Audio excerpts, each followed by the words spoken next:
sentir um privilégio especial de pertencermos a essa igreja.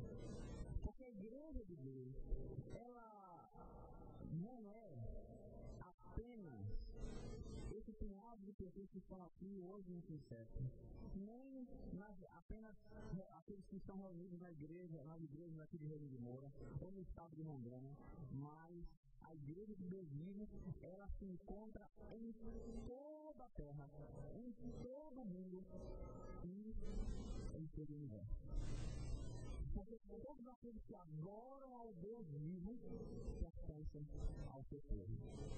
Deus, ele quer reunir um povo de todas as nações, a fim de constituir um só corpo, o corpo de Cristo. A igreja da qual Cristo é a cabeça viva. Atos 20:28 fala da igreja de Deus, do corpo de Cristo, que é a igreja de Deus vivo. Entre os seguidores de Cristo jamais deve existir qualquer preferência de casta, nacionalidade, raça ou cor, pois todos os homens possuem o mesmo sangue, e para que todos que nele crêem não pereçam, mas tenham a vida eterna. Porque Jesus e Deus não faz exceção de pessoas, nem de sexo, nem de raça, nem de país, nem de nacionalidade. Ele tem um só corpo, uma só igreja de todas as nações.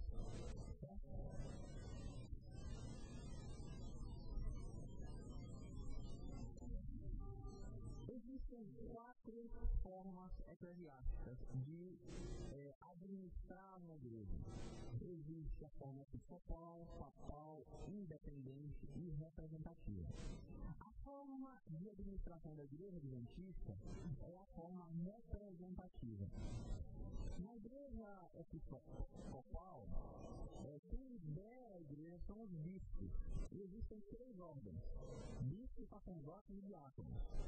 Na igreja que é liderada pela forma papal, o sistema de governo papal, é liderada por um papa, e a igreja é governada por intermédio de cardeais, arcebispos, bispos e sacerdotes. A igreja local ou os membros individuais não têm autoridade na administração da igreja. No governo eclesiástico independente, a congregação da igreja local é suprema e final dentro do seu próprio domínio. Por exemplo, é a igreja local que chama um pastor, que demite o pastor, que paga o pastor. A igreja local administra os seus recursos, todos eles, os dízimos, as ofertas. É a própria igreja local que administra tudo. Um exemplo, por exemplo, é a Igreja Batista. A Igreja Batista o nome desse tipo de administração se chama congregacionalismo. Você percebe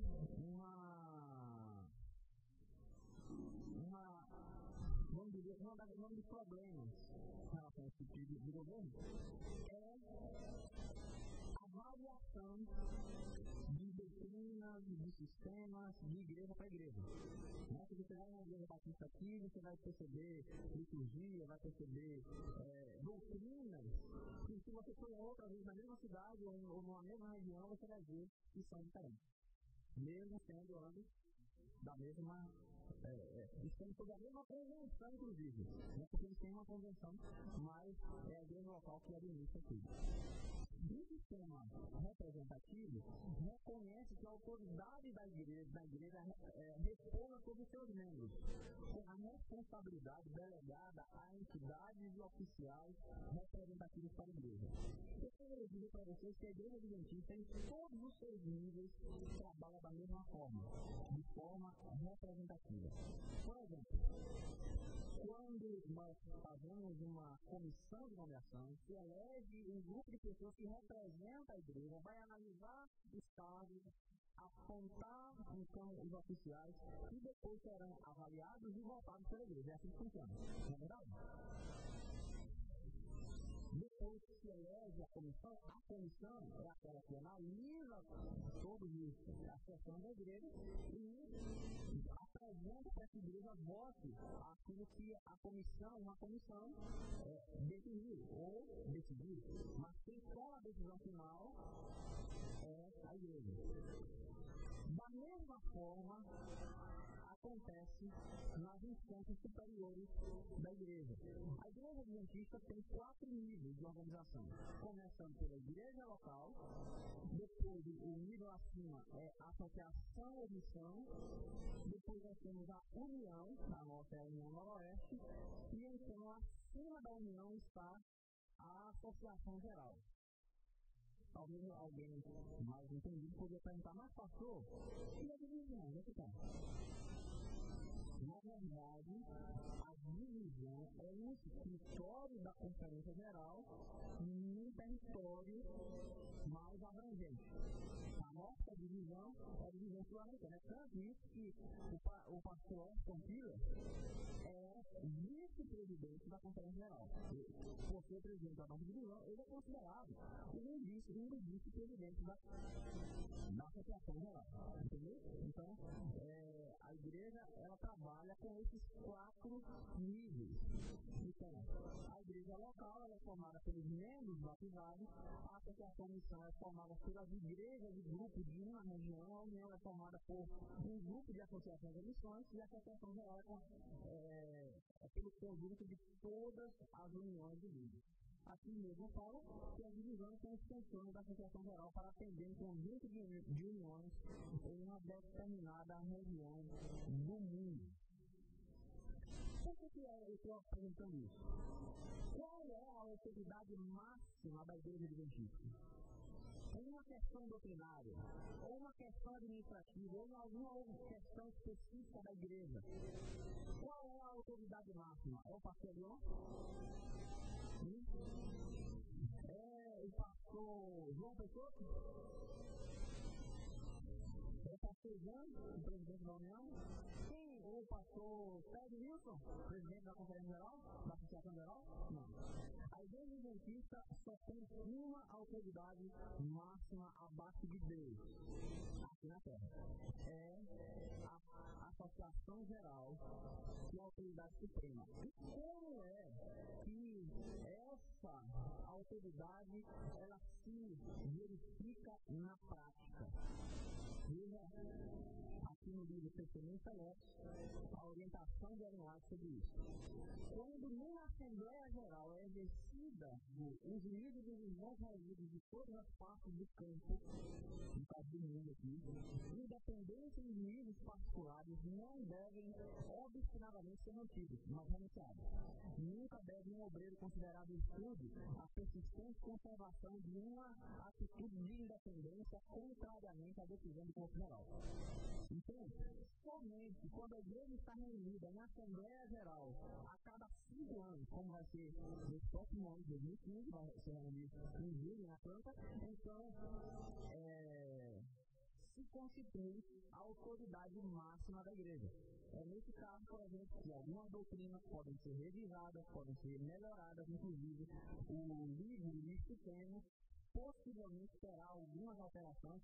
As alterações não serão doutrinárias, mas serão apenas de redação, para esclarecer melhor alguns pontos de algumas doutrinas da igreja, principalmente, por exemplo, com respeito à doutrina da criação, de Deus como Criador.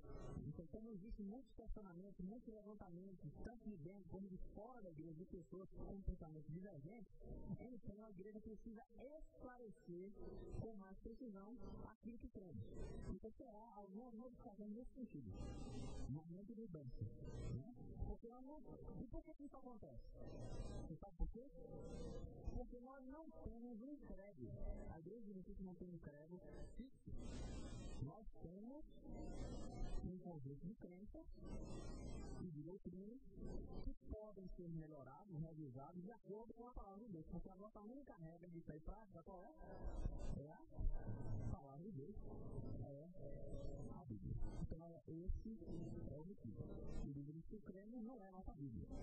Ela Pode trazer muita luz sobre aquilo que nós temos, mas a nossa única regra de fé é a Bíblia.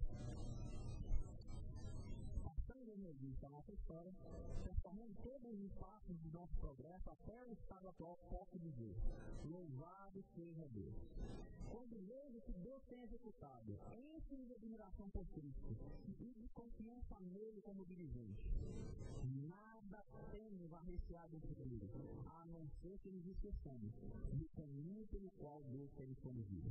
Quando nós olhamos para o passado e vemos o presente, e quanto essa igreja cresceu, uma igreja que começou com um punhado de pessoas pobres. Alguns não tinham nem muita formação, outros sim, mas era uma igreja muito divergente. E era um punhadinho de pessoas. Hoje é a maior, é a igreja que tem presença em maior quantidade de países do mundo. Há mais de 50 anos atrás, 70 anos atrás, mais ou menos, houve uma reunião com todas as igrejas do mundo. E a reunião era para discutir e dividir o mundo em partes e dar a cada igreja cristã responsabilidade de alcançar de forma missionária cada parte do mundo. Os latinos têm que ficar com a Ásia, outros têm que ficar com a China, outros têm que ficar, entendeu? Cada denominação. Mas sabe o que a igreja adventista fez? Naquele período, a igreja disse: não. Nós não queremos participar de um programa evangelístico dessa forma, porque a nossa missão é alcançar o mundo inteiro. E é por isso que essa igreja, a sua igreja hoje, é a igreja que está em presença oficial em mais países de todo o mundo, mais inclusive do que a própria igreja católica. Portanto, eu não tenho dúvida em dizer que se Jesus quiser, e ele derramar hoje o seu poder sobre essa igreja, sobre você e sobre mim, utilizando todos os sistemas de tecnologia que a igreja hoje domina, rádio, televisão, internet, livros, esse evangelho pode ser pregado em todo mundo em muito pouco tempo. E Jesus pode voltar. Por isso creia, porque se Deus dirigiu essa igreja no passado e fez com que ela avançasse, ele continuará com ela e ela não cairá. Nunca cairá, ainda que pareçam as divergências acontecerem dentro de nós, mas essa igreja não cairá, porque ela é o único instrumento de Deus aqui na terra, para anunciar ao mundo que há uma esperança, para anunciar ao mundo que há um juízo, para anunciar ao mundo que Jesus Cristo vem. Pode abrir o outro.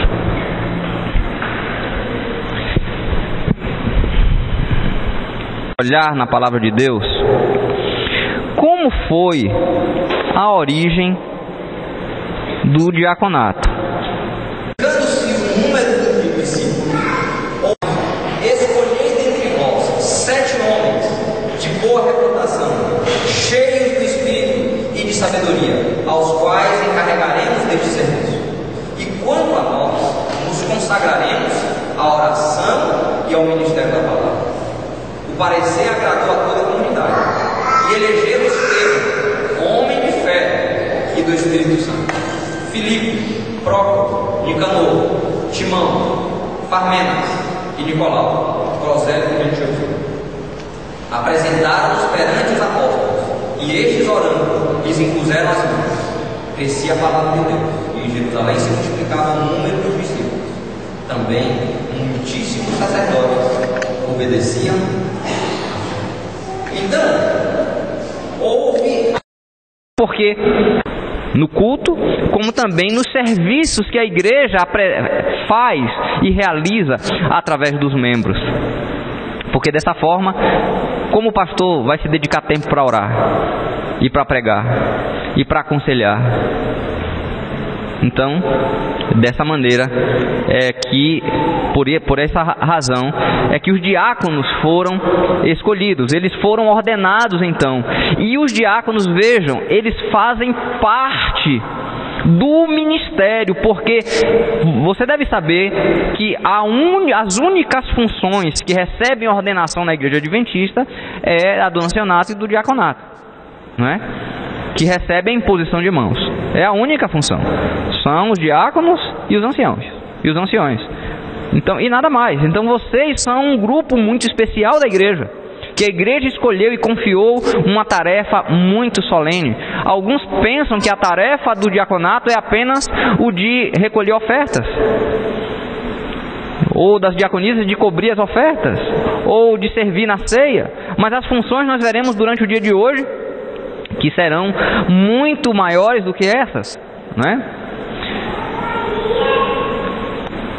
Percebemos que pela atuação dos discípulos e de muitos diáconos fiéis e tementes a Deus, e que tinham um grande conhecimento da palavra, a palavra de Deus crescia em Jerusalém e se multiplicava, e muitos, até mesmo sacerdotes, obedeciam à fé. O fato de terem sido esses irmãos ordenados para a obra especial de olhar pelas necessidades dos pobres não os excluía do dever de ensinar a fé. Ao contrário, foram amplamente qualificados para instruir a outros na verdade e se empenhavam na obra com fervor e sucesso. Vejam, o fato dos diáconos estarem com esta atividade de ajudar as pessoas que estavam em necessidade não fazia com que eles cruzassem os braços com relação à pregação do Evangelho. Nós temos, por exemplo, 2 exemplos de grandes pregadores entre os diáconos. Um foi Estevão, que foi inclusive o primeiro mártir da igreja, que foi morto por causa da pregação da palavra. Ele foi apedrejado, não é? E o outro, que era um grande diácono, foi Filipe, que pregou para aquele homem o eunuco, não é? Pregou para o eunuco, pregou em Samaria, não é? Ele foi, quem sabe, o primeiro ali que pregou em Samaria. Então, cheio do Espírito Santo, anunciava a palavra de Deus e foi um dos grandes, e foi um dos diáconos da igreja. Então, o diácono, ele tem o dever de pregar e de testemunhar da sua fé, de conhecer a palavra de Deus e de compartilhá-la com seus irmãos e com aqueles que não conhecem ainda a palavra de Deus. Na obra de ordenar as coisas em todas as igrejas e na ordenação de homens capazes para agir como oficiais, os apóstolos se orientaram pelas altas normas de governo esboçadas no Antigo Testamento. Qual foi, então, o princípio que eles encontraram? Foram as normas do Antigo Testamento. Veja, Deuteronômio capítulo 1, verso 16 e 17.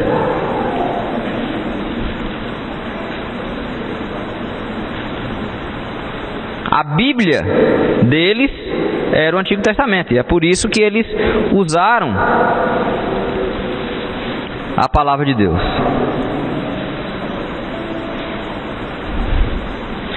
Veja aqui Moisés escrevendo, inspirado pelo Senhor. Nesse mesmo tempo, ordenei a vossos juízes, dizendo: ouvi a causa entre vossos irmãos, e julgai justamente entre o homem e seu irmão, ou o estrangeiro que está com ele. Não sereis parciais no juízo, ouvireis tanto o pequeno como o grande, não temereis a face de ninguém, porém o juízo é de Deus. Porém a causa que vos for demasiado difícil, fareis vir a mim, e eu a ouvirei. Então, veja que eles foram orientados por Deus a seguir esse princípio, de que os juízes fossem pessoas honestas, justas, e que temessem unicamente ao Senhor, né? Então, qual era a qualificação para o diaconato? O que se esperava do diaconato? Veja o que nós lemos lá em Atos. Primeiro, eles deviam ser o quê? De boa reputação. Segundo, cheios do Espírito Santo. E terceiro, cheios de sabedoria. A primeira coisa era o quê? Boa reputação da igreja e da comunidade. A segunda, cheios do Espírito Santo. E a terceira, cheios de sabedoria. Agora, o diácono, veja, ele está limitado a algumas questões. O que o diácono não pode fazer? Ele não pode presidir nenhum dos atos da igreja, nenhum dos ritos da igreja, por exemplo, uma comissão. Ele não pode presidir um culto. Ele pode pregar, né? Mas ele não pode tomar decisões administrativas, por exemplo, ele não pode. Ok? Ele não pode realizar cerimônias de casamento, não pode presidir uma reunião administrativa da igreja, nem oficiar recebimento ou transferência de membro. Agora, quais são os deveres dos diáconos? Deveres dos diáconos: ajudar nos cultos e reuniões, conduzir os amigos visitantes ao local para se sentar, dar as boas-vindas aos visitantes. Isso é nos cultos. Os deveres do diácono: visitar os membros em seus lares. Terceiro, preparar as cerimônias batismais, ajudar na cerimônia de comunhão, quer dizer, na Santa Ceia, cuidar dos enfermos e dos pobres. O diaconato deve trabalhar em parceria com a ASA, que antes era as Dorcas, né? Cuidado e manutenção da propriedade da igreja. Pode haver uma parceria entre a direção de construção e os diáconos. Em algumas igrejas, quem faz o trabalho de limpeza da igreja, muitas vezes, de reparos, é o diaconato que faz esse papel, certo? Então, agora, como é que o diaconato vai distribuir as suas tarefas? De que maneira? Então, aqui, aqueles que são chefes dos diáconos, preste atenção.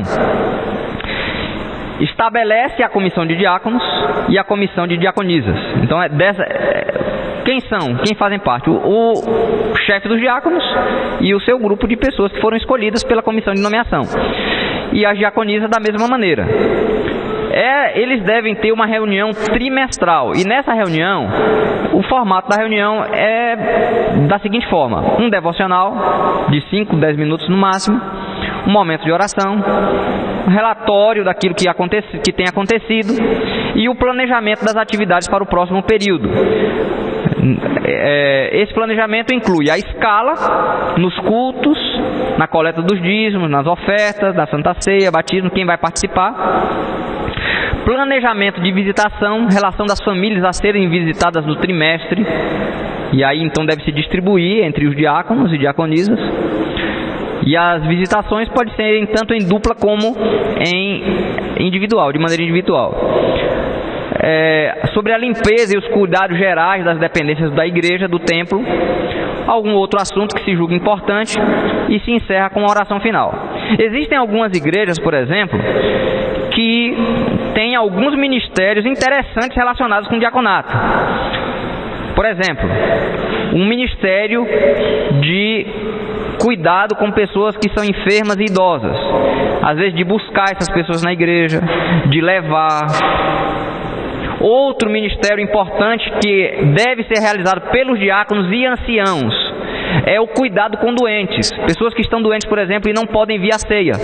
Então, é o diaconato juntamente com o ancianato que deve levar a ceia, depois que acontece uma Santa Ceia, deve lá levar a ceia para a pessoa que está enferma ou doente.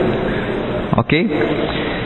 Então, queridos, diáconos e diaconisas são a bênção da igreja. Foram escolhidos por Deus para o serviço.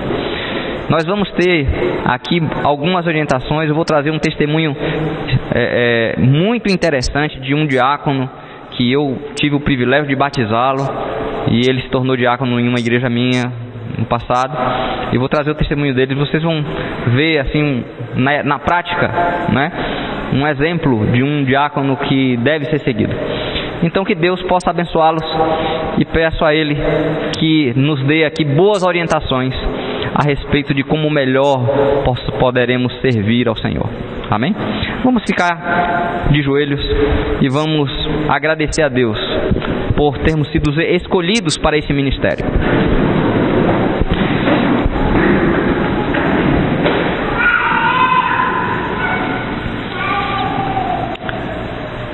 Pai querido que estás nos céus, te damos graças, Senhor, por tua bondade e amor.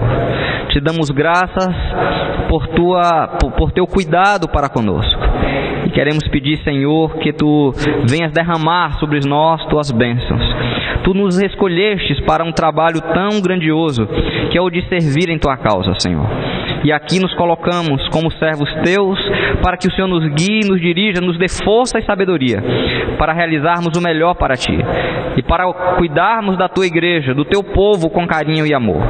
Que o Senhor nos dê fé e esperança, que o Senhor nos dê sabedoria ao instruir, ao exortar e ao aconselhar, que o Senhor dê a cada um de nós também o amor por aqueles que estão necessitados, por aqueles que estão enfermos, por aqueles que estão desanimados, para que possamos levar palavra de ânimo, de conforto e de esperança a cada um deles.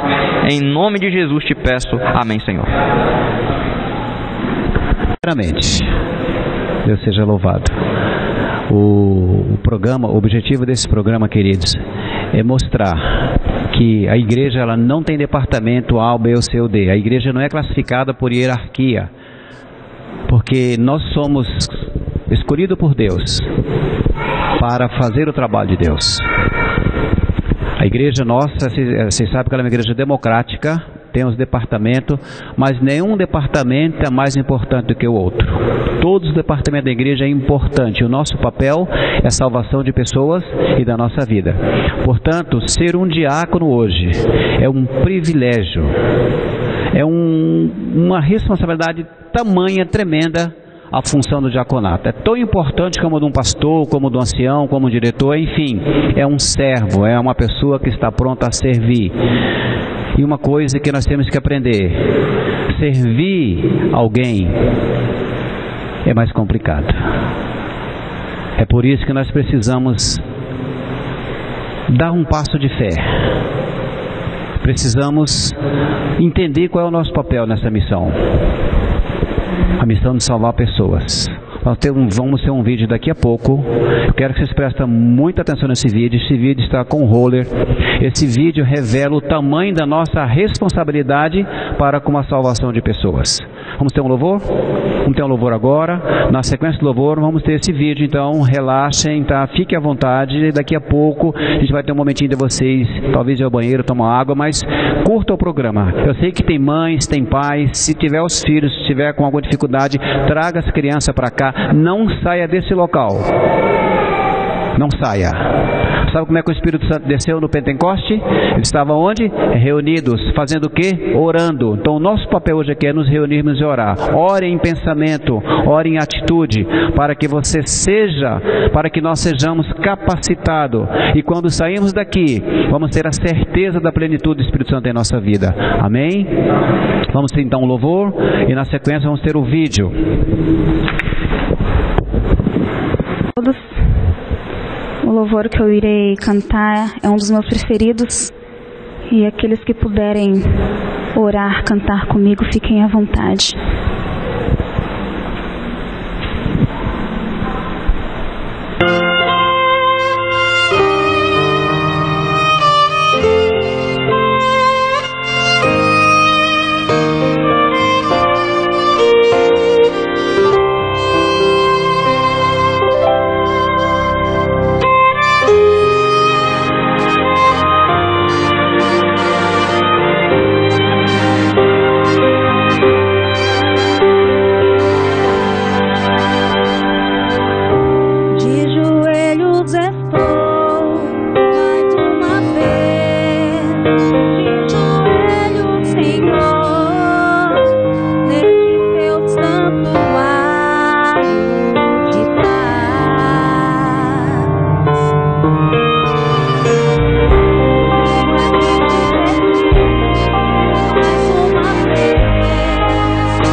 Quantas vezes lembrei do teu amor e chorei, Senhor, pois das garras do mal eu senti.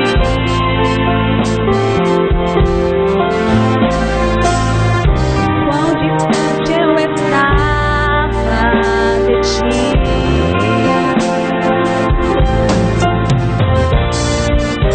Quanto eu precisava sentir o teu calor. Sei que pode curar-me, Senhor. Me concede a paz, tua paz. Me concede a paz.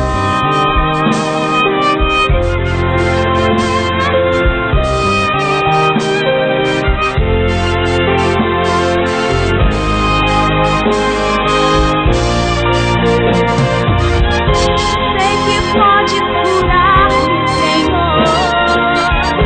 Me concede a paz, tua paz. Me concede a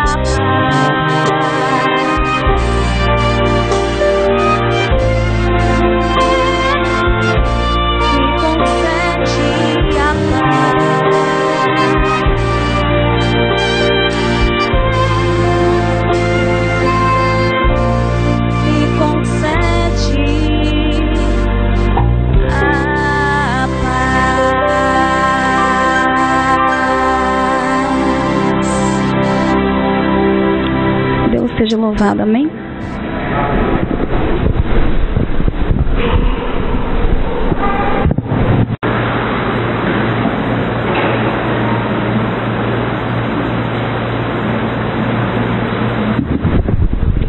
Bom dia.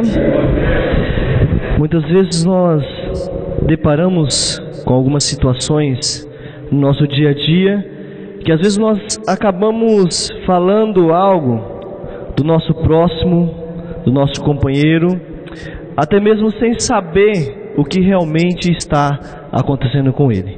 Nós vamos assistir agora um vídeo que retrata, que ilustra muito bem essa história.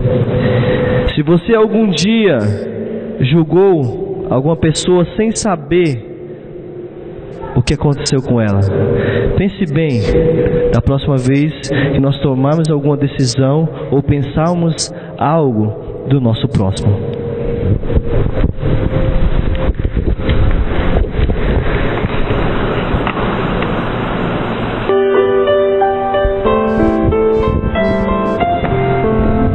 Um médico entrou no hospital com muita pressa, depois de ser chamado a uma cirurgia de emergência. Ele respondeu ao chamado o mais rápido possível, mudou de roupa e foi diretamente para o bloco cirúrgico. Ele encontrou o pai do menino indo e vindo na sala de espera. Depois de vê-lo, o pai gritou: "Por que você tomou todo esse tempo para vir? Não sabia que a vida do meu filho estava em perigo? Você não tem senso de responsabilidade?" O médico sorriu e disse: "Desculpe, eu não estava no hospital. Eu vim o mais rápido que pude depois de receber a chamada. E agora, eu gostaria que você se acalmasse para que eu possa fazer o meu trabalho." "Me acalmar? Se fosse o seu filho que estivesse nesta sala, você estaria calmo?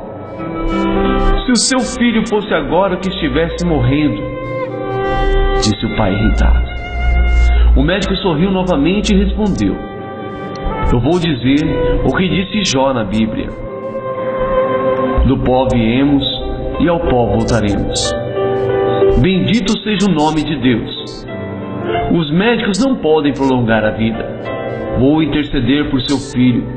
Vamos fazer todo o possível pela graça de Deus."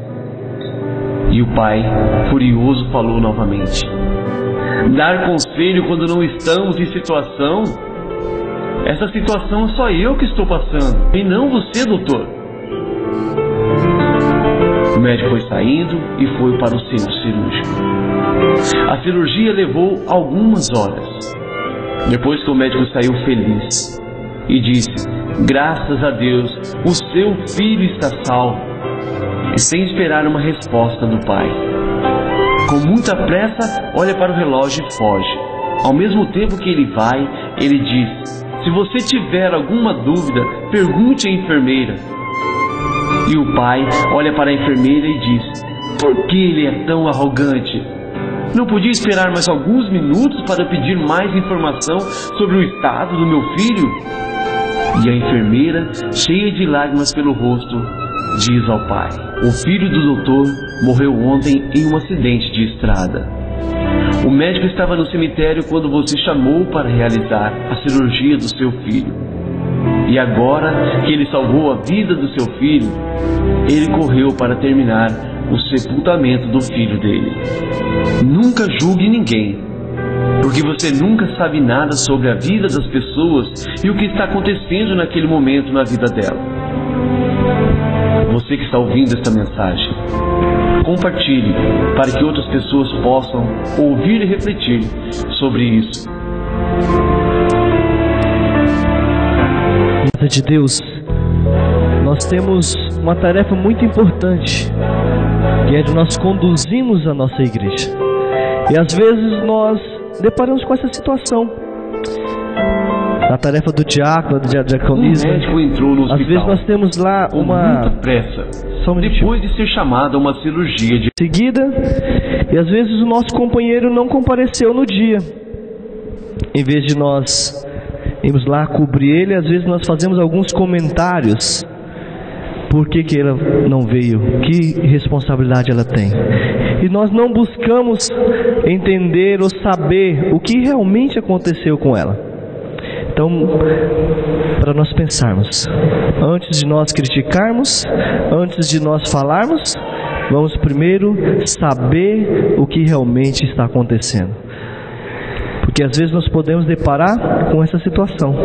Nós não sabemos se a pessoa que faltou hoje, se ela está doente, se algum parente dela morreu, ou se ela foi socorrer outra pessoa. Nós não sabemos. E às vezes nós falamos. Então que nós possamos tirar uma lição desse vídeo, dessa história, para que na nossa vida, na nossa missão, na casa de Deus, nós possamos sempre estar dispostos a trabalhar para Deus e não para os homens. Que nós possamos sempre estar dispostos a fazermos aquilo que for necessário para que a nossa igreja possa voltar a crescer, para que os cultos da nossa igreja possam fluir naturalmente conforme aquilo que Deus pede para que nós façamos. Que a nossa missão possa ser feita com amor, com carinho e com dedicação.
Nosso grande e eterno Pai, nosso Deus, que louvamos nessa manhã.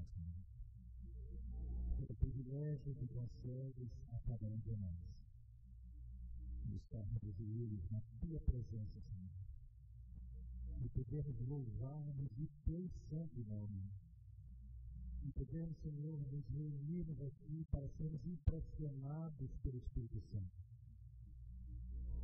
e conhecermos, Senhor, a tua palavra, e de continuarmos, Senhor, permitindo que ela ilumine a nossa mente e nosso caminho. Te rogamos nesse momento também.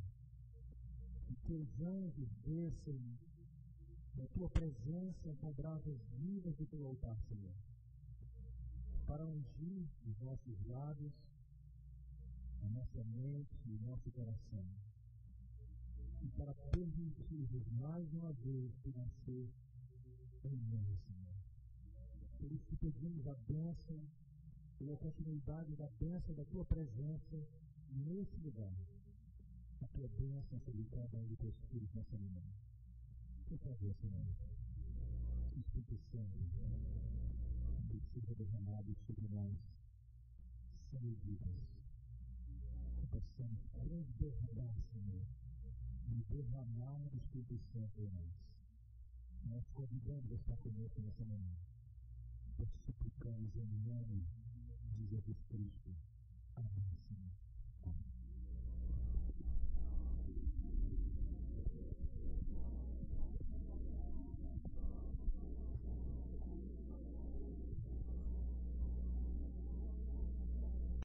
Sábado aos irmãos e feliz sábado também aos irmãos. É uma satisfação estar aqui nesse momento com nossos irmãos. Eu gostaria de justificar essa satisfação. Porque pelo que eu estou sabendo, eu me encontro aqui diante de um grupo diferenciado. É isso? Pelo que eu estou sabendo, estou aqui com o grupo de diaconato. É isso? Dos diáconos e das diaconisas. Eu gostaria nesse momento, antes de mais nada, começar com a leitura de um texto da Bíblia. Eu não tenho um texto especial para essa manhã, mas eu gostaria de usar esse texto que nós encontramos em Mateus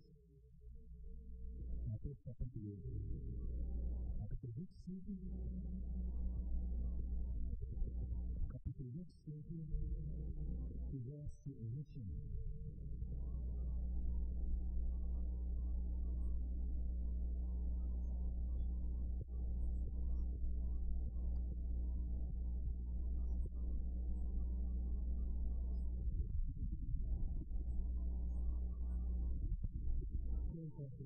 Eu posso dizer amém nessa noite? Ok. Então, vamos ler o texto.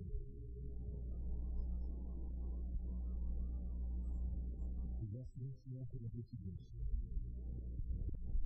Disse-lhe o Senhor, muito bem, servo bom e fiel. Foste fiel, por favor, me ajude aí. No pouco. E sobre o mundo te colocarei.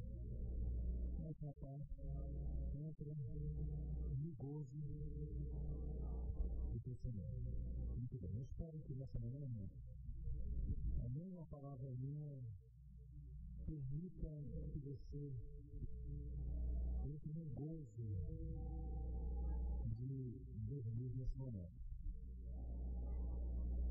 Eu escrevi esse texto porque essa é importante nós trabalharmos agora esse texto.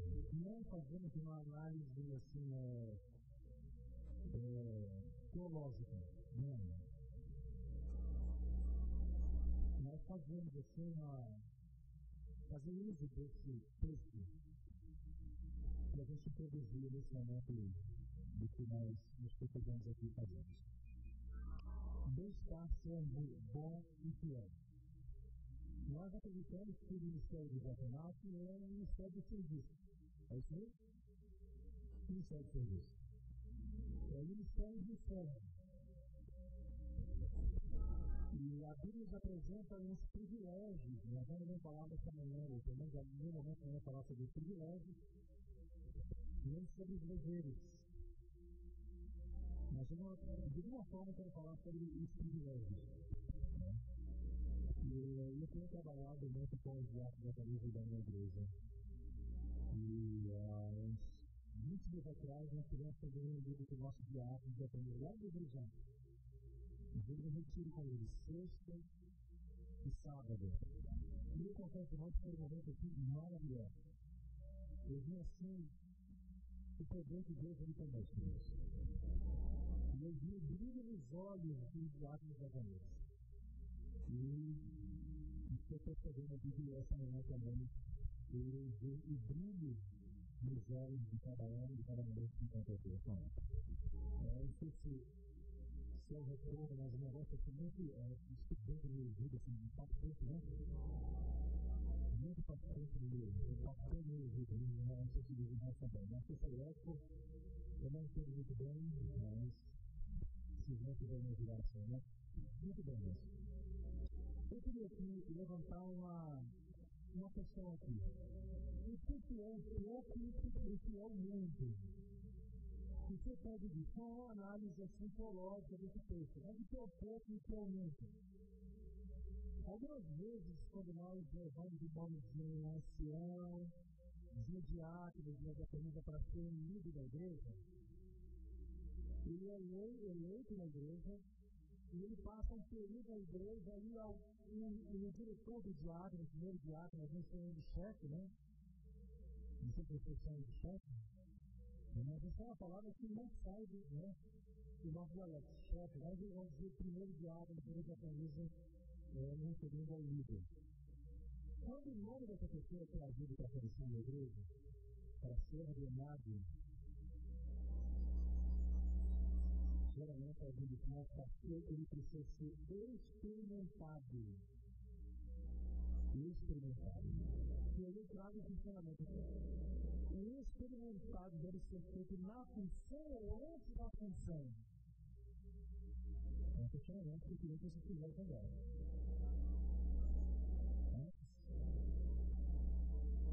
Porque a maioria das pessoas, quando se leva o nome de diácono da diaconisa, há uma salvação. Não, porque ele precisa ser experimentado. E a ideia é experimentado no cargo. Então, eu continuo a pergunta. Quando é que alguém deve ser experimentado?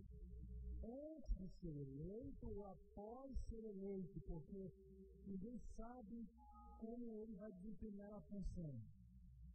Então, eu volto a pergunta de novo. Sem muitos detalhes. Antes ou depois deve ser experimentado? Parece um negócio de uma dúvida, né?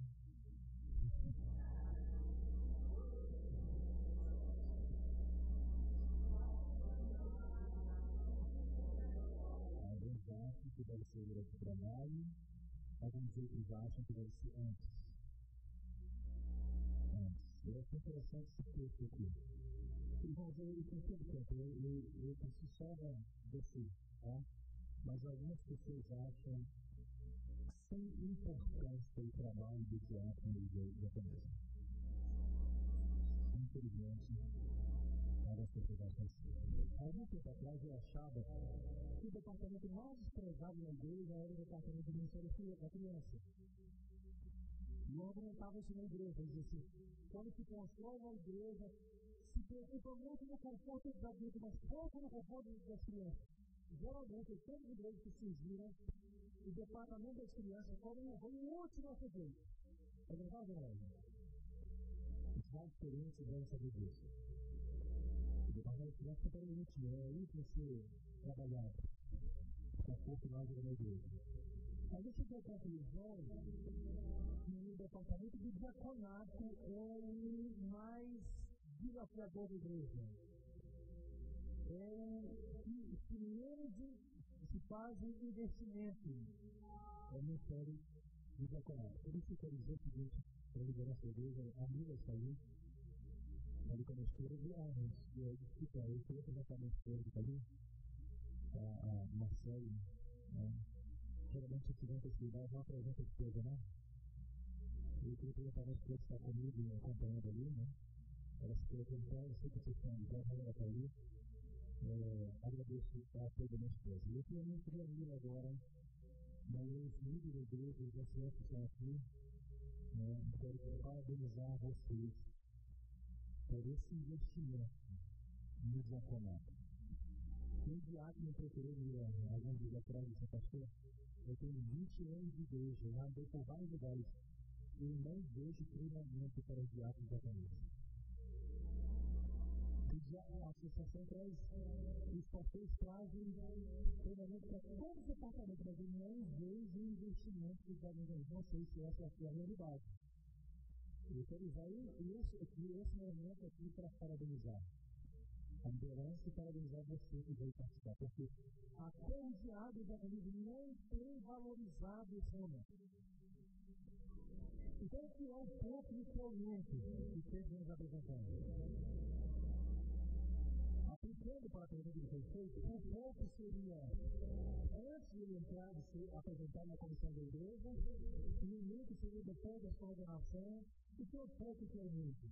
Quando é que alguém deve ser experimentado? Antes ou depois? Fica a dúvida. Vamos pensar aqui. Experimentado não é quando ele é eleito como diácono. Experimentado deve ser antes do diaconato. Antes de ser eleito. Não, está melhorando, viu? Muito bem, viu? Obrigado. Então, irmãos, experimentado tem que ser antes. Quando você vê lá em Timóteo, capítulo 3, apresenta a lista do que se pede para enviar para o diaconismo. Esposo de uma só mulher, ou esposo de um só marido, fiel, não deve ter dívida, um homem da palavra, enfim, todo o currículo que tem que ser observado para que o indivíduo, quando seja eleito na igreja, já deve ser experimentado. Então a igreja tem que ter essa capacidade de olhar para o currículo do cristão, do membro da igreja, para que esse currículo apresente um momento de experiência dele. Isso que eu quero dizer para os irmãos. E um diácono que é eleito na igreja, ele não é ordenado, não está certo. Então, eu tenho isso aqui, né? Tem um que experimentado não é um cargo, é pastor, é de pastor, que está de nós. Nessa reunião, eu gostaria de não fazer um sermão, porque eu concluí o meu amigo que estava aqui, Oswaldo, eu concluí que o seu processo em tipo de uma palestra hoje, e adaptar-se para um sermão, eu acho que eu iria contribuir melhor. Então eu queria dessa manhã pregar para vocês. Eu quero apresentar alguns textos para vocês e levá-los a uma reflexão. Quem é você? Como diácono ou como diaconisa? O que representa o ministério do diaconato?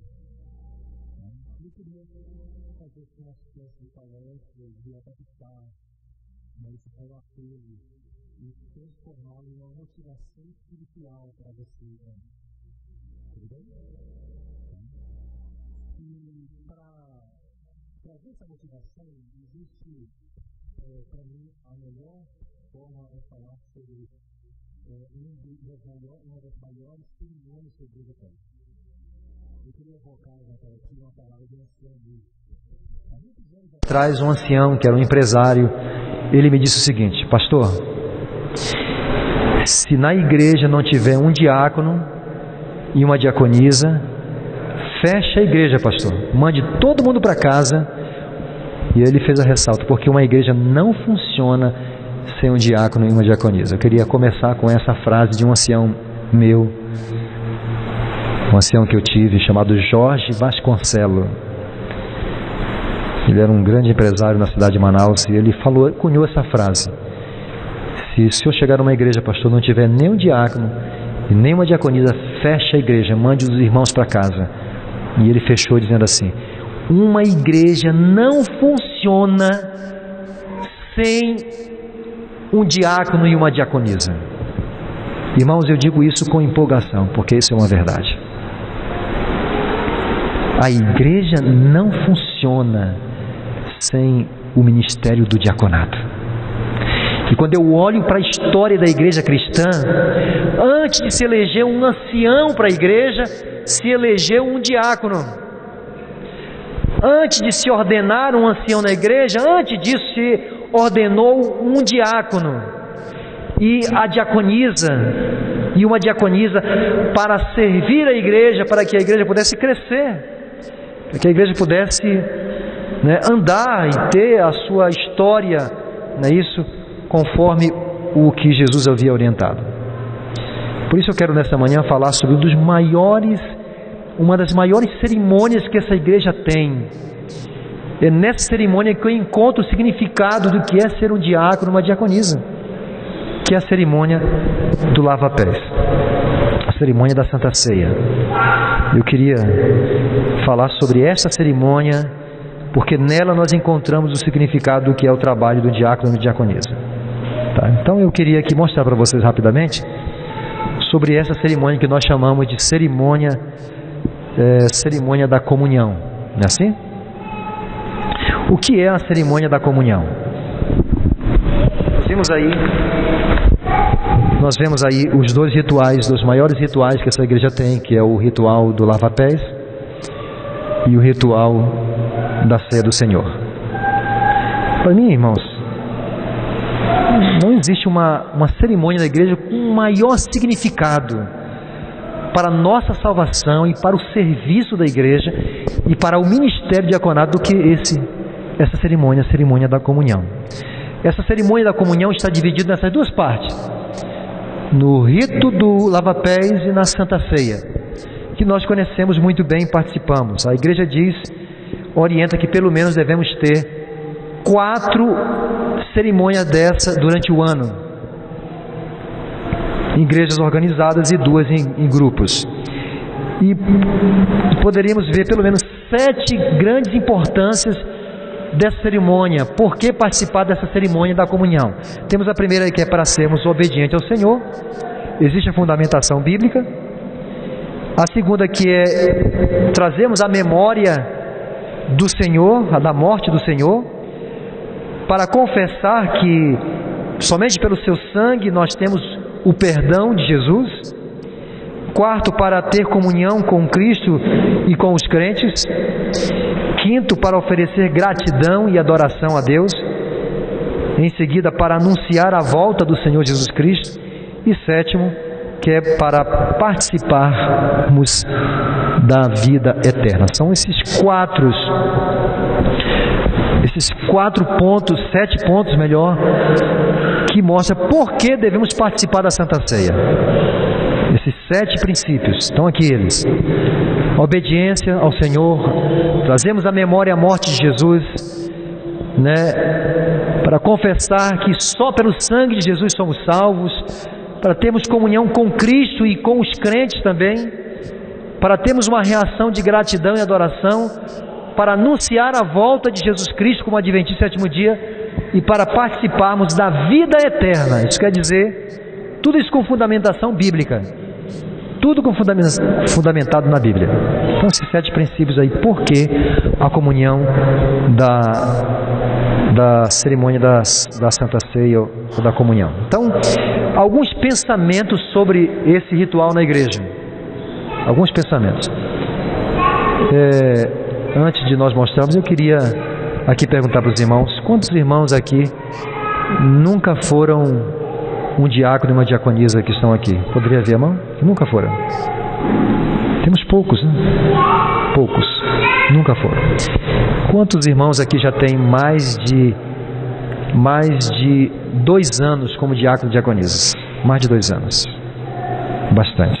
Mais de 2 anos. Ok. Alguns pensamentos sobre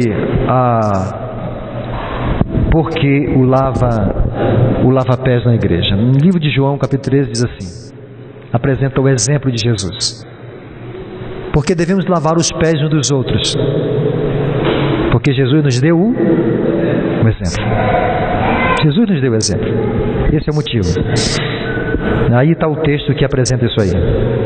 Segundo, um outro texto: desejar todas as nações, página 646. Esse texto mexe comigo e eu gostaria que mexesse com vocês também, não porque ele é um texto meu, porque ele é inspirado. Diz assim: Jesus desejava lavar-lhes do coração o que, irmãos?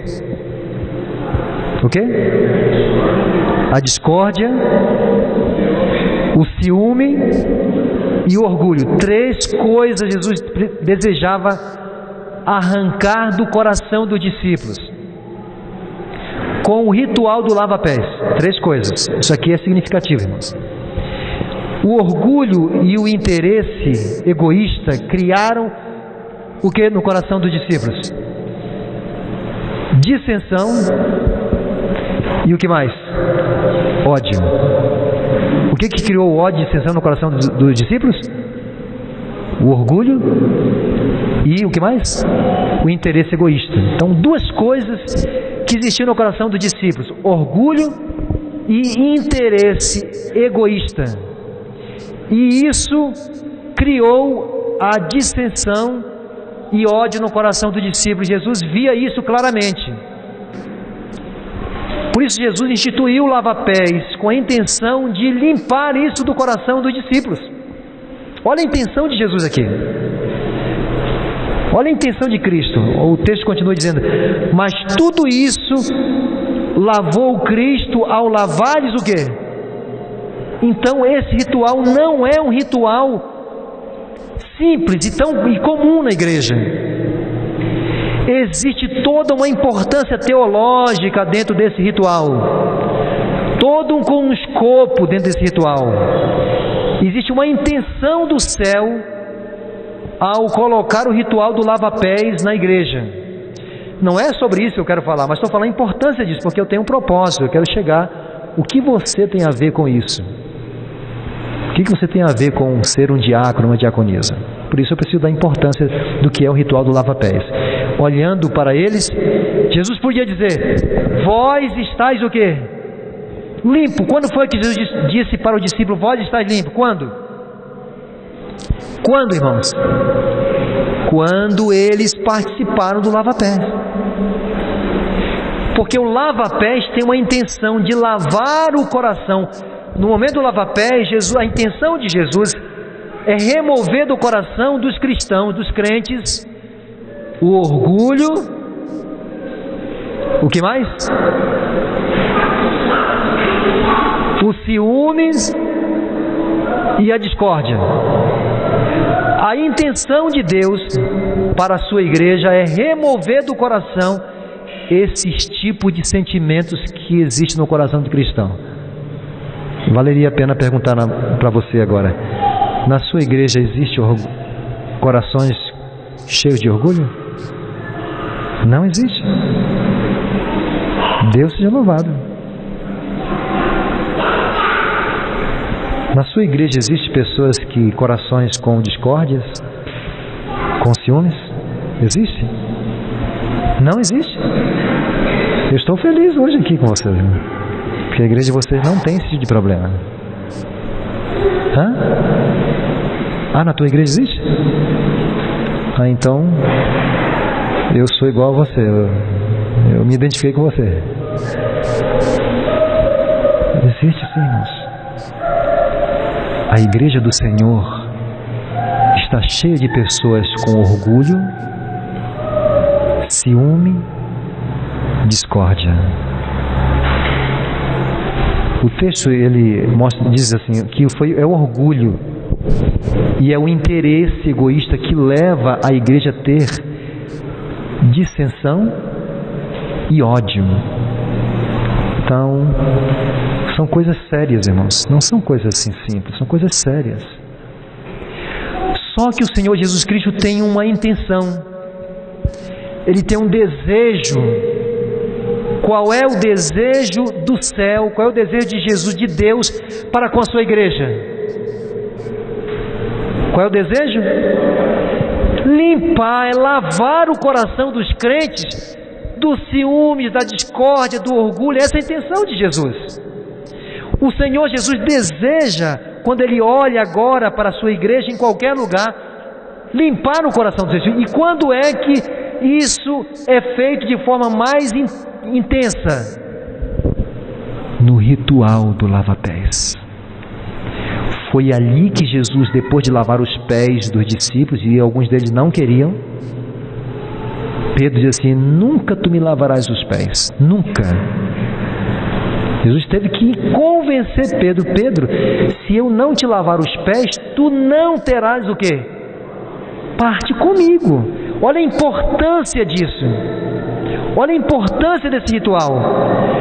É um ritual tão importante que Jesus teve que convencer Pedro, dizendo para ele assim: se tu não deixares eu lavar o teu pé, algo físico, algo que Jesus tinha que se abaixar, pegar os pés empoeirados de Pedro e lavar, tu não tens parte comigo. Não é um ato simples, irmãos, assim. Não é um ato simples. É porque Deus tem a intenção de lavar o coração dos membros da sua igreja, limpar de tudo isso, dos ciúmes, do ódio, da dissensão, tudo isso. E eu faço parte de tudo isso também, porque algumas vezes eu me encontro também com esse tipo de sentimento no meu coração, porque eu também me sinto parte da igreja de Deus, e Jesus quer lavar o meu coração também. Então Jesus olha para os discípulos e diz assim: vós estáis o quê? Estáis o quê? Limpos. A questão é, quando foi que Jesus disse isso? No ritual da cerimônia de lavar os pés. Eu quero depois voltar a esse texto aqui, mas não agora. Eu quero trazer para esse outro texto. O rito transmite uma mensagem de quê, irmãos? Perdão, aceitação, segurança e solidariedade. Forte, né, esse pensamento, né? Desse ritual. Eu costumo tirar uma oferta em cada Santa Ceia que eu faço.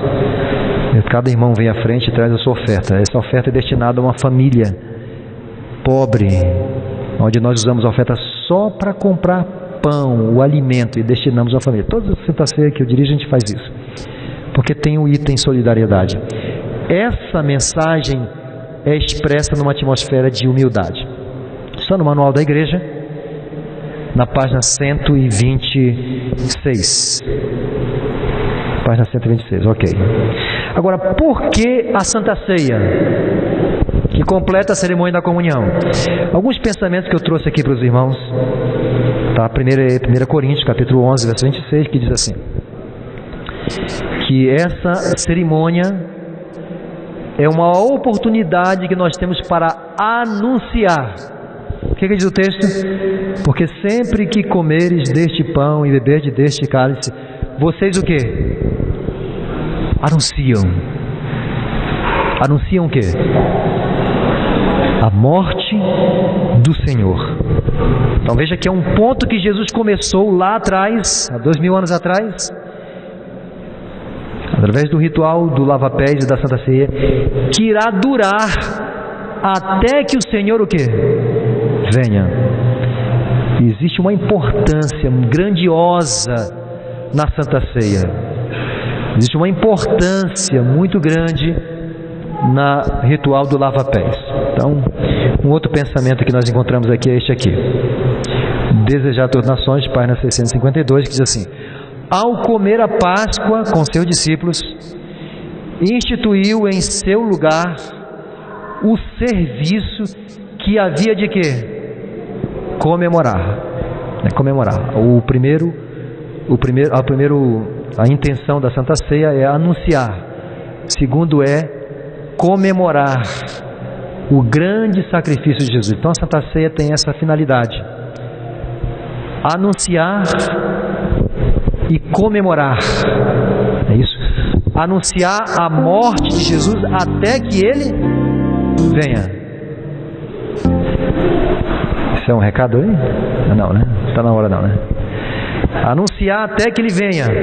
E o outro é comemorar o seu grande sacrifício. Anunciar. Então a Santa Ceia tem esse objetivo, né? É o porquê da Santa Ceia. Agora, Eu trouxe aqui 4 textos que eu queria ler com os irmãos. Primeiro é de evangelismo. Eu queria que vocês lessem comigo esses textos. Você pode ler comigo, por favor, irmãos? Os diáconos, os irmãos e as irmãs podem ler comigo nesse momento. Todas as coisas relacionadas com este rito devem sugerir um preparo tão o que, irmãos? Quanto o que? Você entendeu isso aqui, irmãos? Você conseguiu entender? Todas as coisas que estão relacionadas a essas duas coisas, a comunhão, que é o ritual do lava-pés, e a Santa Ceia, devem sugerir um preparo tão o quê? Perfeito. Olha como é que a expressão perfeito, quanto possível. Esta cerimônia não deve ser realizada de que forma? Negligentemente. Então, para que essa cerimônia aconteça, tem que haver um preparo. E aí, você está começando, nós estamos começando a mexer com você agora. Então, primeiro você viu que para que aconteça essa cerimônia na igreja, deve haver um preparo. E um preparo perfeito, sem negligência. Quando se fala preparo perfeito, já tem a ver com aqueles que são responsáveis para que isso aconteça na igreja. Esse texto do Manual da Igreja diz que deve haver grande relutância. Deixa eu explicar para você melhor isso aqui. Uma vez eu fui dirigir uma Santa Ceia numa cidade muito longe da capital. Muito longe. Para você ter uma ideia, para chegar nessa cidade eu viajava, se eu fosse de barco, 12 dias de barco. É isso mesmo, Rubens? 12 dias de barco para chegar nessa igreja. Quando chegava na cidade, eu pegava um avião e viajava mais 45 minutos.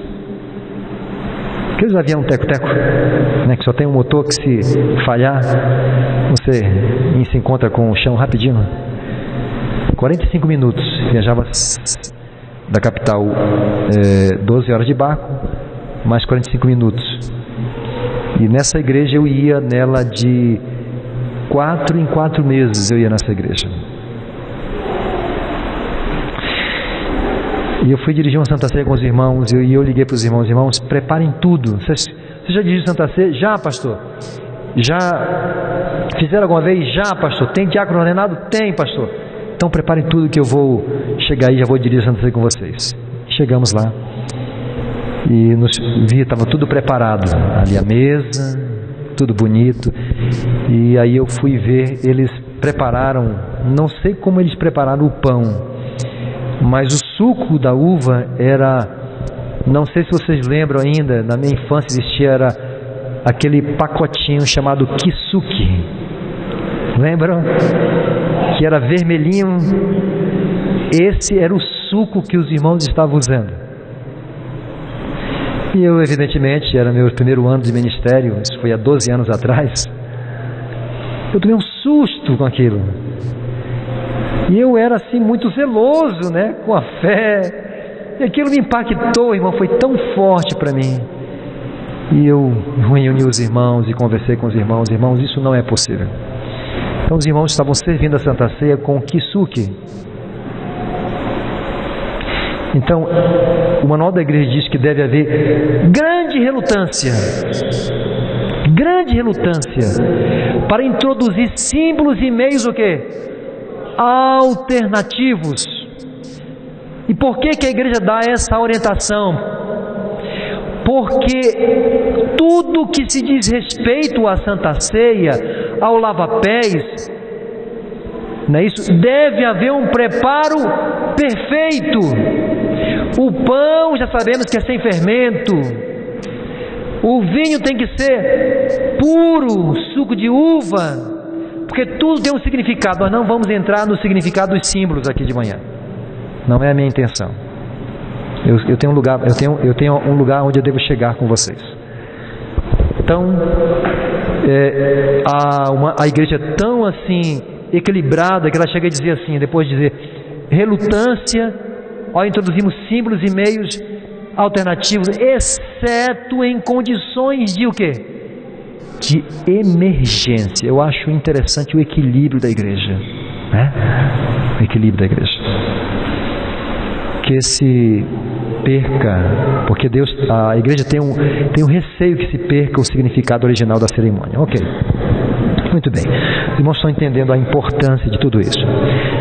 Muito bem, mais um texto aqui para a gente meditar nele. Quando um diácono e uma diaconisa está envolvido numa cerimônia como esta, você não faz ideia, irmãos, o que é o ambiente de uma cerimônia como essa. Talvez você não faça ideia como o céu, os anjos, Deus Pai, Deus Filho, Deus Espírito Santo está interessado com a sua igreja quando acontece um ritual como esse. Quando um diácono e uma diaconisa está envolvido numa cerimônia como essa. Você não faz ideia, irmãos. Eu imagino que você não faz ideia. Olha o que esse texto diz. Quando acontece uma cerimônia como essa, acham-se ali testemunhas que estavam presentes quando Jesus o quê? Lavou os pés de quem? Dos discípulos. Você está entendendo agora o nexo? Né? Parecia que a gente não ia a lugar nenhum, né? Mas agora a gente está começando a entender aqui. Os mesmos seres que nunca pecaram, quando estavam presentes, quando Jesus estava lavando os pés dos discípulos, acham-se presentes também quando um diácono e uma diaconisa estão envolvidos numa cerimônia como essa. Testemunhas que estavam presentes quando Jesus lavou os pés dos discípulos e de Judas. Olhos mais que humanos observam atentamente a cena. Eu costumo dizer numa Santa Ceia, quando eu vou dirigir, eu costumo fazer uma pergunta. Claro que eu faço um preparo todo para a igreja, mas eu costumo fazer uma pergunta. Para quem é a Santa Ceia, irmãos? Eu quero fazer essa pergunta para você agora. Para quem é a Santa Ceia? Para pessoas que estão regular na igreja ou para pessoas que estão irregular na igreja? Vou melhorar a pergunta. A Santa Ceia é para pessoas que estão em dias com Deus ou é para pecadores? Para quem? Você tem dúvida disso? Se você falou pecadores, você falou certo. Porque a Santa Ceia é para pecadores. Eu vou causar uma confusão agora aqui, viu, Oswaldo? Vou causar uma confusão aqui. É para aquele que está apostatado. É para aquele que está com problema moral. É para aquele que é da macumba, que é espírita. A Santa Ceia, irmãos, é para pecadores. Não tenha dúvida disso. Eu trabalhei semestre passado esse tema com o meu distrito o semestre em todo. Mesmo tendo irmãos que levantaram a mão e disseram: pastor, não concordo com isso. Eu não concordo que aquela pessoa que está disciplinada pode participar da Santa Ceia. Mas eu disse: irmãos, então você vai ter que discordar de Jesus também, porque Jesus lavou o pé de um traidor. Jesus lavou os pés de um que negou Jesus 3 vezes. E ainda foi capaz de tirar a espada. Não foi para cortar a orelha de Malco, não, porque ele queria cortar a cabeça de Malco. Não foi isso? E Jesus não lavou os pés dele? Lavou. Por isso Santa Ceia é para pecadores. Quando acontece o ritual da Santa Ceia, seres celestiais estão presentes, eles estão atentos a cada movimento do coração. Ele sabe quando aquele pai que agride os seus próprios filhos, ele olha o movimento daquele pai, ele vai permitir o Espírito Santo tocar o seu coração para ele se arrepender. Ele olha para aquele homem que está traindo a confiança da sua esposa. Os olhos mais que humanos estão contemplando a cena. Ele olha para aquelas pessoas que estão afastadas da igreja. Ele olha para aquela esposa que foi infiel. Ele olha para aquele filho que está envolvido no mundo das drogas. Para aquele outro que abandonou os caminhos de Deus, anda vivendo a vida da noite. Os olhos de seres celestiais, mais do que humanos, estão olhando, estão observando cada movimento do coração. Sabe por quê? Porque a cerimônia da comunhão é o momento que Deus, que o Espírito Santo e que Jesus Cristo e os anjos estão dispostos a impressionar o coração do pecador de tal maneira que ele deseja salvar o pecador. Sabe onde eu quero chegar contigo agora nesse momento, irmãos? Alguns dias atrás, quando eu estava motivando as minhas igrejas, nós combinamos, eu e os anciões do meu distrito, nós combinamos que o diácono e a diaconisa ia para o retiro, lá o nosso retiro, e não ia pagar um centavo. Porque ele falou para mim assim: pastor, se nós formos colocar para o diácono pagar, a diaconisa pagar R$20, R$30 para comer, beber os 3 dias que vão passar lá, nenhum deles vão, pastor. E é verdade, porque os diáconos e diaconisas estão tão desmotivados, que eles não veem que é uma oportunidade para investir no ministério tão importante como esse. Eles não veem isso. Aí quem foi que teve que pagar a conta? Se o diácono não ia pagar, quem é que ia pagar a conta? Eu? Oswaldo. Que isso, Oswaldo? A igreja. A igreja tem que pagar a conta. Então nós fomos para a comissão da igreja. Ali que foi o negócio, meu irmão. Para que isso? Para que levar esse pessoal para longe, ter que dar comida para eles? Para que ter esse gasto todo?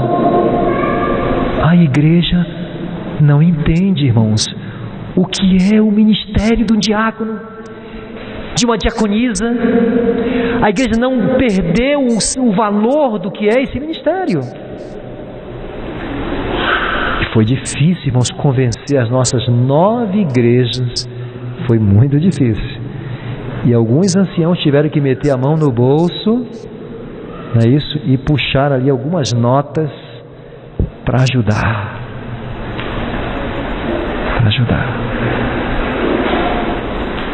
Foi difícil. Para dizer que o diácono e a diaconisa não pagou nada, nós cobramos uma taxa de R$5. R$5. Para comer, receber todo o material, dormir lá e tudo, R$5. Porque os anciãos disseram assim: pastor, tem que ter um valor que é para valorizar. Daí nós concordamos, cobramos, mas o resto foi tudo a igreja que pagou. E mesmo assim, 5 refeições que foi servida no local. Alguns diáconos e diaconisas estavam tão desmotivados, e nós percebemos que eles não tinham o senso do valor do que é o ministério do diácono e diaconisa. Isso foi uma aspa que eu abri aqui, parênteses que eu abri aqui melhor. Quando acontece o cerimonial da comunhão, da Santa Ceia, do lava-pés, o texto nos diz o seguinte, esse texto aqui: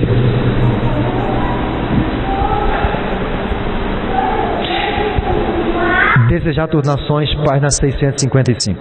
6. Me ajude na leitura, por favor, irmãos. É nessas ocasiões, indicada por Ele mesmo. Ele quem? O Senhor Jesus Cristo. É nessa ocasião que Cristo se encontra com o seu povo e os revigora por sua o quê? presença.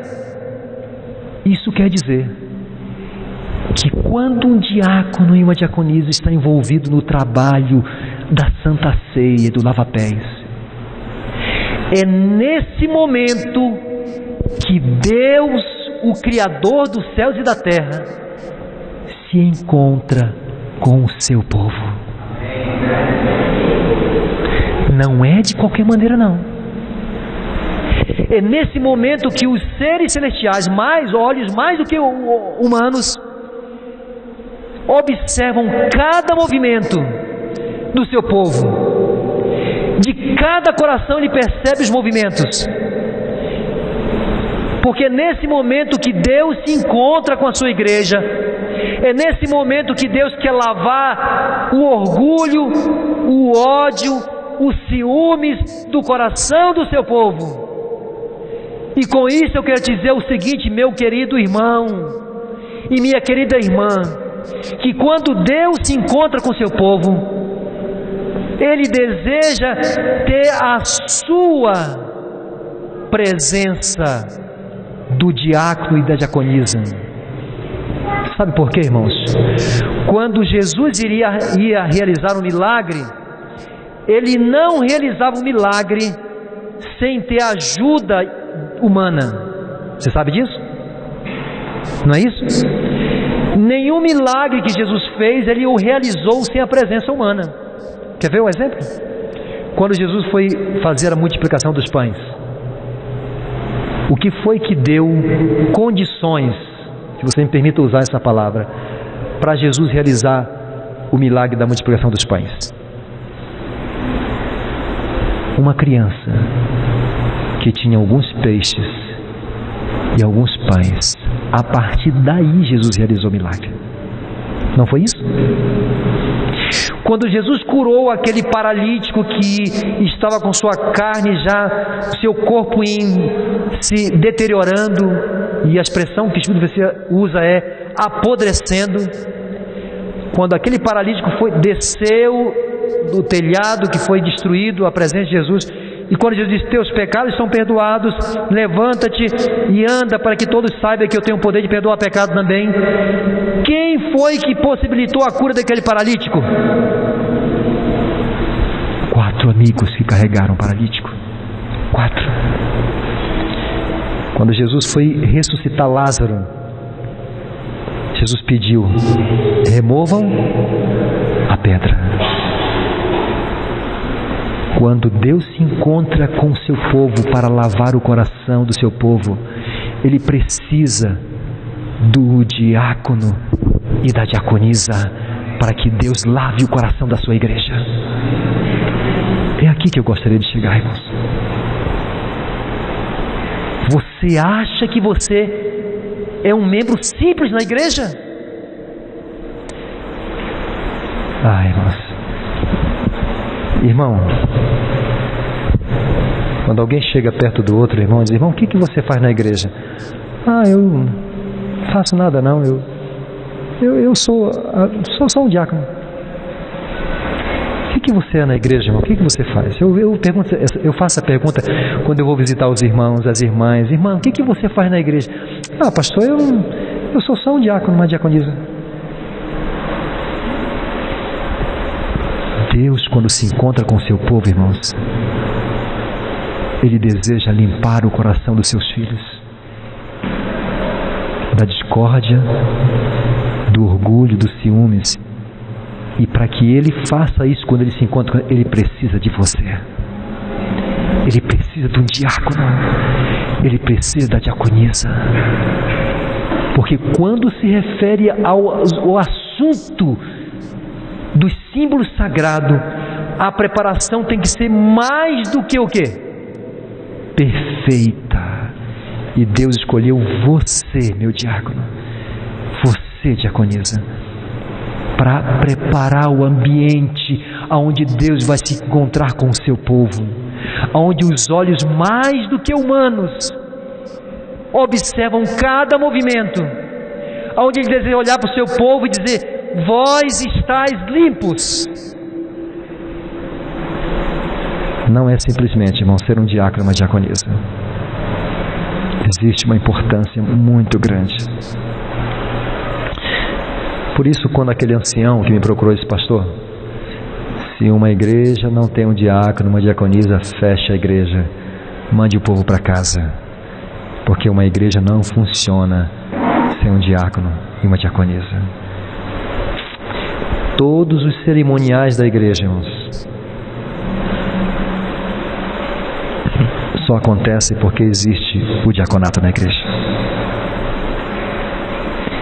Esses cerimoniais só acontecem porque existe uma classe especial na igreja. E é tão especial essa classe na igreja que só 3 tipos de oficiais participam desse grupo de pessoas: pastor, que recebe a imposição de mãos, o ancião e o diaconato. Só eles recebem a imposição de mãos. Somente eles. Só esse grupo. Então, meu querido irmão, o recado que eu vim dizer para você nessa manhã é: você não é simplesmente um diácono. Você não é simplesmente uma diaconisa. Você é um instrumento de Deus. Você é o instrumento que Deus quer usar para limpar o coração do povo de Deus. Você é a peça fundamental que Jesus precisa quando Ele se encontra com seu povo. Você é um escolhido, você foi chamado para ajudar o ministério de Deus. E Deus se condicionou a isso. Deus se permite a isso. Todos os milagres que Deus faz na vida do seu povo, Ele precisa de um instrumento como o diácono e a diaconisa. Todas as grandes cerimônias dessa igreja não devem acontecer sem a ajuda de um diácono e diaconisa. Até as ofertas, irmãos, os dízimos santos, tem que ser alguém que deve se retirar, alguém que foi ordenado e ungido para isso. Queridos irmãos, eu gostaria que nessa manhã orar por você e pedir a bênção de Deus pela sua vida e pelo seu ministério. Eu gostaria de me ajoelhar nesse momento aqui, tendo essa visão, que é nessa ocasião que foi indicada pelo próprio Jesus, é nesse momento que Cristo se encontra com seu povo, e é nesse momento que Ele revigora através da sua presença. Por isso eu vejo a cerimônia da comunhão o mais forte argumento para mostrar que o ministério do diaconato é um ministério poderoso, necessário, importante na igreja, e que nenhuma igreja deveria funcionar sem esse ministério. Eu quero me ajoelhar aqui nesse momento. Se você sente que Deus tem você como esse instrumento para limpar o coração da sua igreja, e você sente que Deus quer usar você, eu quero convidar você a se ajoelhar comigo também.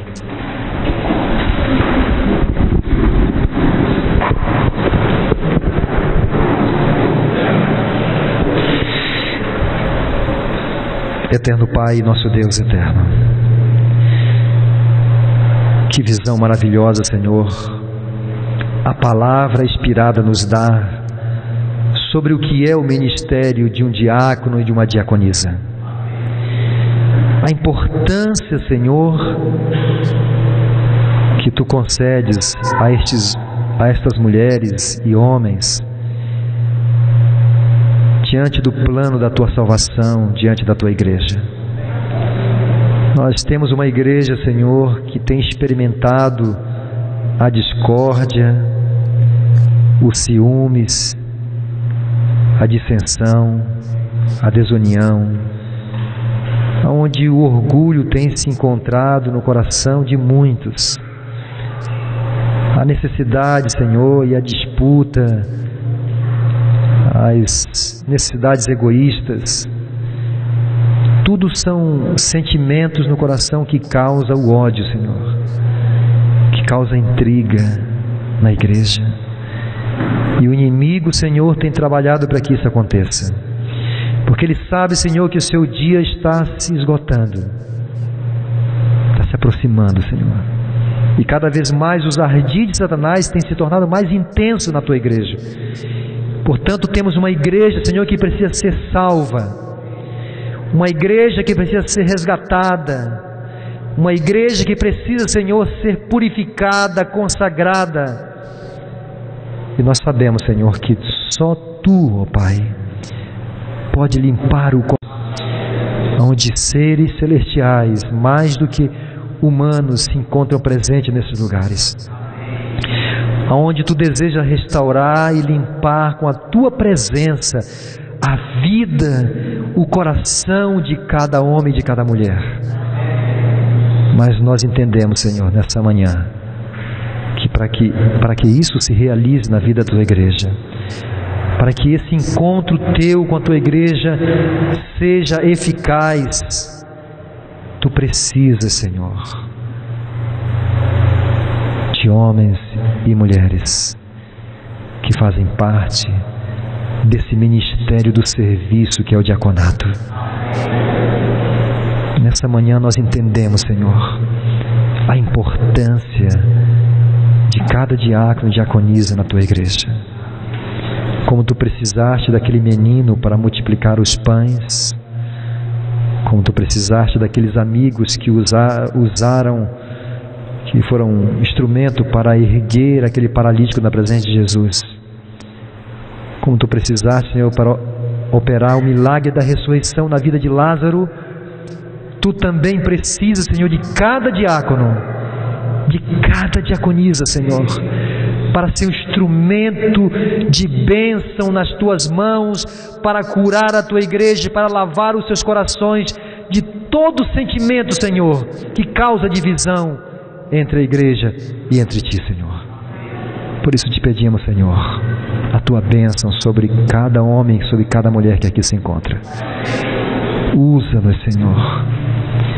Santifica a vida de cada um deles, Senhor. Ajuda-nos a vermos a importância desse ministério na Tua igreja. Um ministério que irá durar até o dia que Jesus irá despontar nas nuvens dos céus. Por isso eu te peço nessa manhã, erguendo a minha mão para o alto, a Tua bênção sobre cada um destes. Limpa os seus corações, Senhor. Purifica-os. Santifica-os, Senhor. Preserva-os nos Teus caminhos. Mantém, Senhor, ocupados na Tua vinha, na Tua obra, para que eles também possam, Senhor, junto com o seu lar, preparar uma igreja para o encontro com o Senhor Jesus Cristo. É o que nós te pedimos em nome de Jesus. Amém. Amém.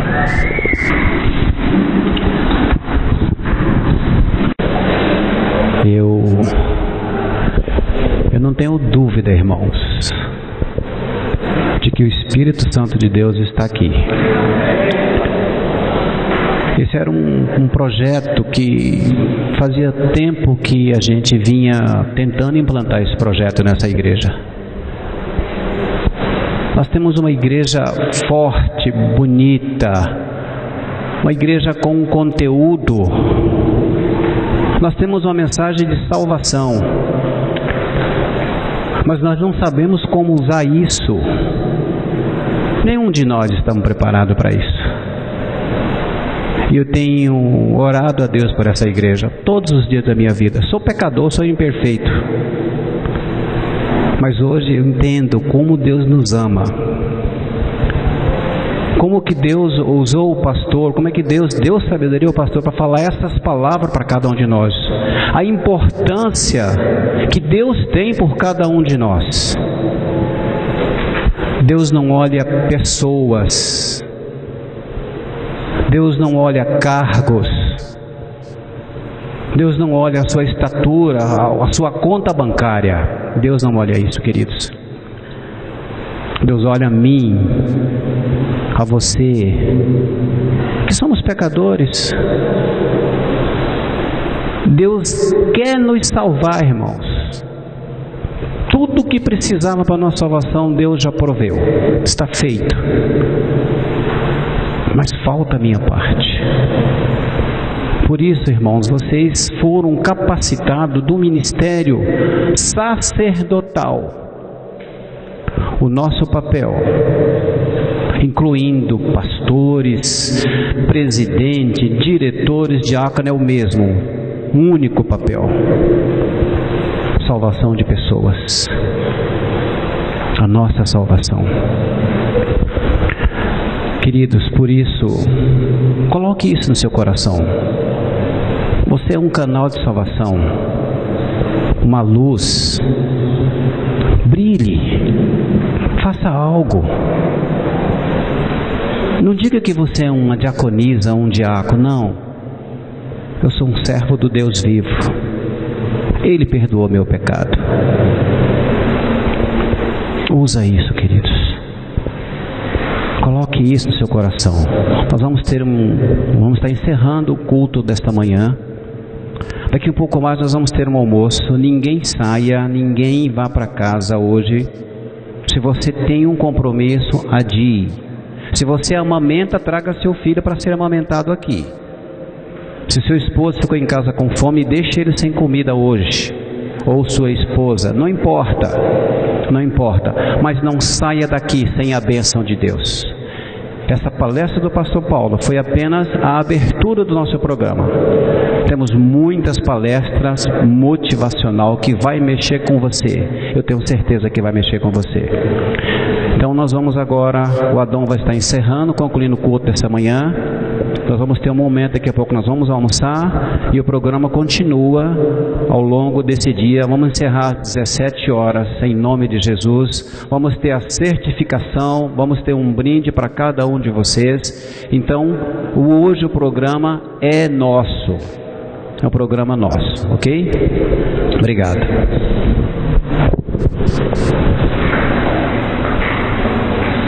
Permanecendo.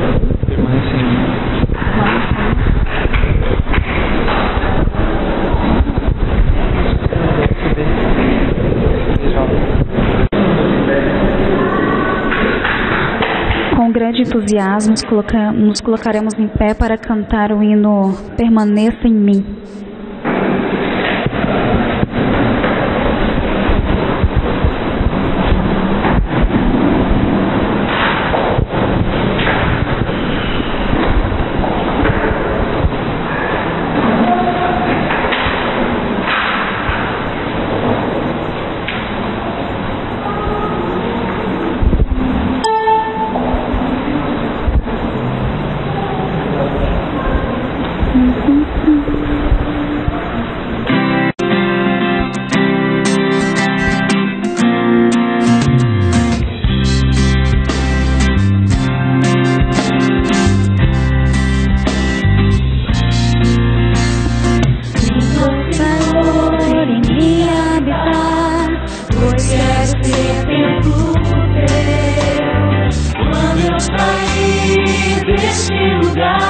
Jesus permanece.